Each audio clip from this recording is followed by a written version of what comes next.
Hi, I'm Samurai Sam. I'm making this video as a response to PSXcollecting, who recently suggested that game collectors on YouTube kind of show off the 5 crown jewels of their video game collection. So that's what I'm going to do.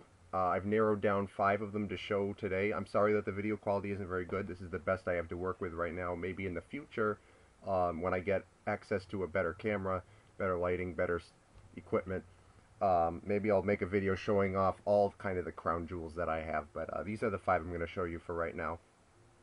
So the first one, I have Chrono Trigger Super Nintendo Complete Near Mint. I got this from a guy who sold his entire Super Nintendo collection on Craigslist recently. I bought his whole collection for $500. I did the research and found out that $500 was a really good deal for it. I got some other complete Super Nintendo games like Lufia 2 and Final Fantasy 3, but this is definitely the most valuable piece of his collection that I got, and it's in excellent condition. There's a few imperfections with it, but they're very, very minor. Like, there's a little crease in the back of the instruction booklet.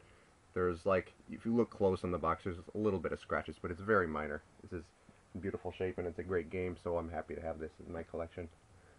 The next game I'm going to show you is, this is Kirby no Kirakira Kids for the Super Famicom, or Japanese equivalent of the Super Nintendo. This game was released very late in the Super Nintendo's life cycle, kind of in the middle of the Nintendo 64 era, and that's why it wasn't released in the USA. It's actually a remake of Kirby Star Stacker for the Game Boy, which was released in the USA, but because this game was released late in the Super Nintendo's life, it's pretty rare.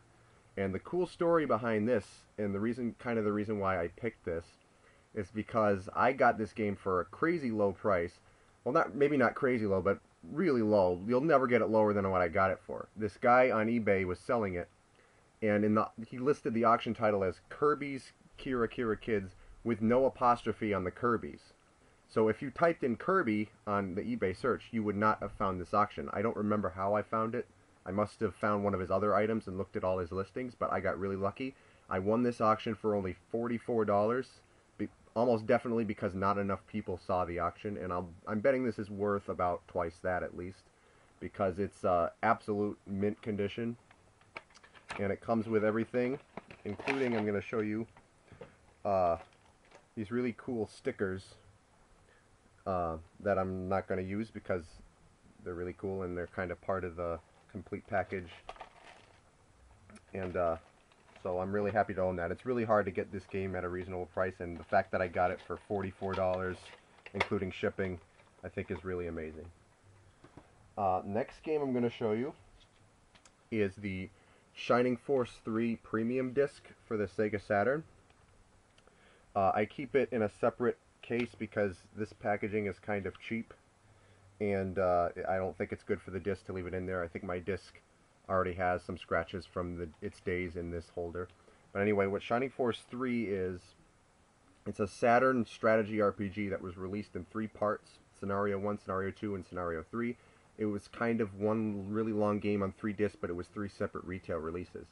But if you had all 3 of them, you could send away to Camelot proof of purchase from each of the 3 games.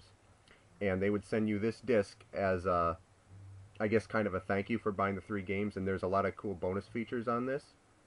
And they didn't make a whole lot of copies, so it's rare now, and it's worth triple digits.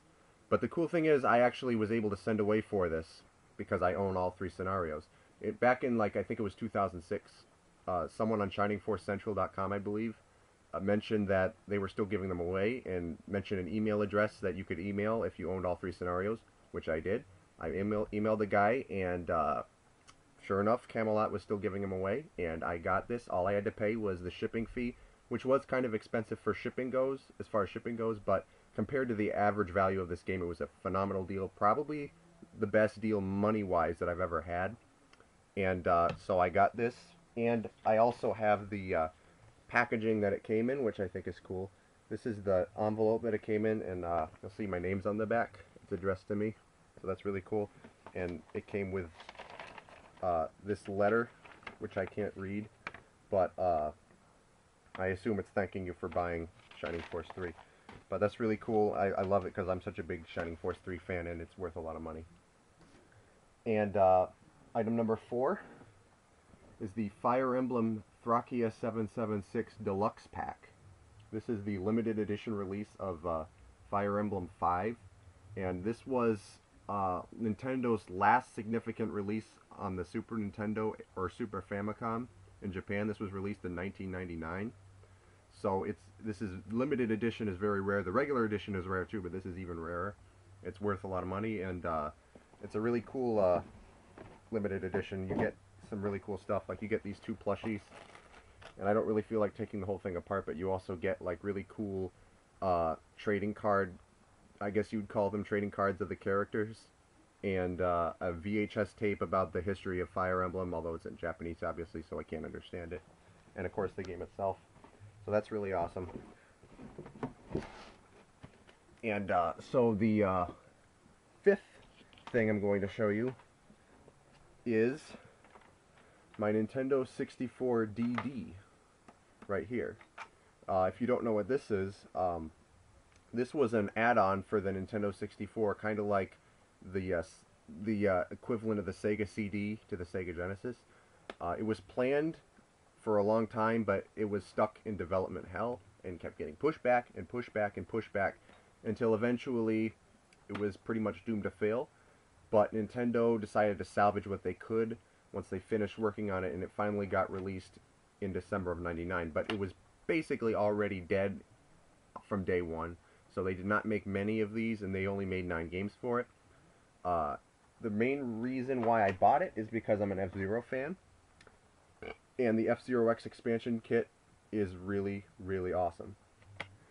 Yeah, this is the most valuable thing that I own other than my car. So, but it was not cheap, but I think I paid about as good a price for it as I could have paid.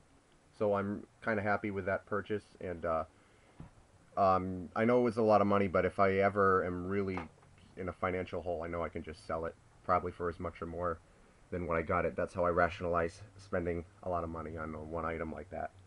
But yeah, those are the 5 things I'm going to show you for this video. Thank you for watching, and good luck on your collecting if you are a collector.